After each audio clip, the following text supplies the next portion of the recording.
बिस्मिल्लाहिर्रहमानिर्रहीम। अस्सलाम वालेकुम। उम्मीद है कि आप सब लोग खैरियत से होंगे, अल्लाह पाक की रहमत में होंगे। आज की ये वीडियो मैं सैलाब ज़दगान के हवाले से बना रहा हूँ। जैसे कि आपको मालूम है कि पाकिस्तान के बेशतर इलाकों में इस वक्त सैलाब आया हुआ है और वहाँ पे बहुत ही नाजुक सूरत हाल है। लोगों के जान व माल का तो जो तहफ़्फ़ुज़ है उसको बहुत से ख़तरात लाहिक हैं। रहने के इश्यूज़ हैं, वहाँ पे रहाइश नहीं है, मकानात तबाह हो चुके हैं और खाने पीने के लिए जो है कुछ नहीं है।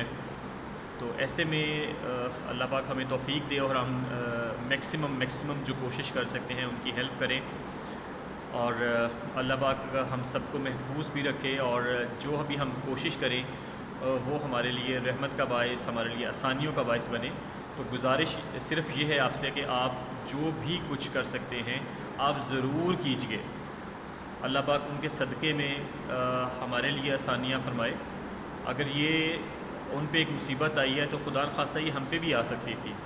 ये जो एक रवैया है हमारा मुआशरे का कि जनाब मेरे भाई के ऊपर आई है, मेरे साथ वाले घर के ऊपर मुसीबत आई है, मेरे ऊपर तो नहीं ना आई और मुझे तब पता चलेगा जब मेरे ऊपर आई है।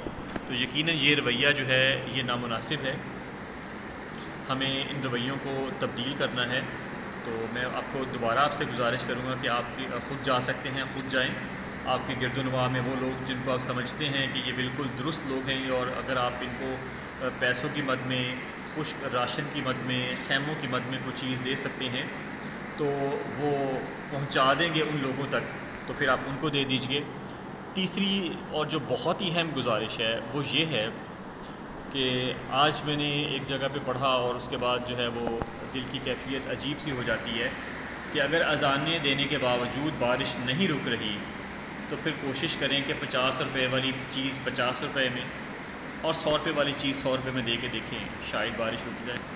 आपने देखा जब कोरोना आया था तो कोरोना आने से पहले मास्क की प्राइस क्या थी और आपने देखा जब कोरोना आ गया तो उसके बाद मास्क की प्राइस क्या थी।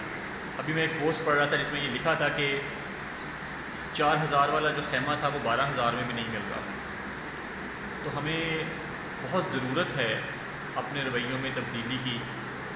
हम अपने आप को एजुकेटेड लोग कहते हैं, लेकिन एजुकेशन की जो बेसिक डेफिनेशन है हम उससे भी शायद वाकिफ़ नहीं हैं कि अगर एक मुस्तकिल और मस्बत तब्दीली आपके रवैये में नहीं आती तो आप एजुकेटेड नहीं हैं। अशफाक़ अहमद साहब फरमाते थे कि अगर आपका अखलाक बेहतर नहीं है तो आपकी जो डिग्रियां हैं वो तो सिर्फ ये बताती हैं कि आपने अपनी तालीम पे कितना पैसा ख़र्च किया है। आप माशाल्लाह बहुत समझदार हैं सब लोग, तो ये समझदारी का सबूत जो है वो आपके रवैयों से चलना चाहिए और कोशिश करें कि जितनी भी आप एफ़र्ट कर सकते हैं वो ज़रूर कीजिए। मुझे हदीस मुबारक ज़हन में आ रही है कि जब भी कुछ गलत होता देखें तो उसे हाथ से रोकें। इतनी इस्तात नहीं है तो ज़ुबान से रोकें और इतनी भी इस्तात नहीं है तो दिल में बुरा जाने। तो इसी से मैं आपसे ये गुजारिश भी कर सकता हूँ कि अगर आप कुछ भी नहीं कर सकते तो एटलीस्ट दुआ कर सकते हैं। और अल्लामा साहब फरमाते हैं कि दिल से जो बात निकलती है वो असर रखती है, पर नहीं ताकत परवाज़ मगर रखती है। तो अगर आप पैसों के ज़रिए उनकी कर सकते हैं खिदमत, पैसों के ज़रिए कीजिए। आपके गिरदोनवा में कुछ लोग जा रहे हैं खुश्क राशन लेके, खैमे लेके, मेडिसिन लेके, हत्ता कि अगर आप साइकोलॉजिस्ट हैं तो उस फैमिली के उस मेंबर को साइकोलॉजी की भी ज़रूरत होगी, उसको लर्निंग की और उसकी उस वाक़े के बाद के जो मामलात होते हैं कि जब वो अपनी फैमिली को देखता है कि उसके सामने तमाम जो है वो उसमें बह गए हैं, तो उसकी जो कैफ़ियत होती है, तो उसकी जो नफ्सियाती कैफ़ियत है उसको वापस लाने के लिए उसको एक नफ्सियात दान की ज़रूरत होती है। तो आप जिस भी जगह पे हैं, जिस भी हैसियत में हैं, आप उनकी हेल्प कर सकते हैं। तो गुजारिश ये है कि आप ज़रूर कीजिए, उनसे ज़रूर कीजिए। अल्लाह पाक आपको जज़ा दे। दुआ में याद रखिएगा। बहुत शुक्रिया।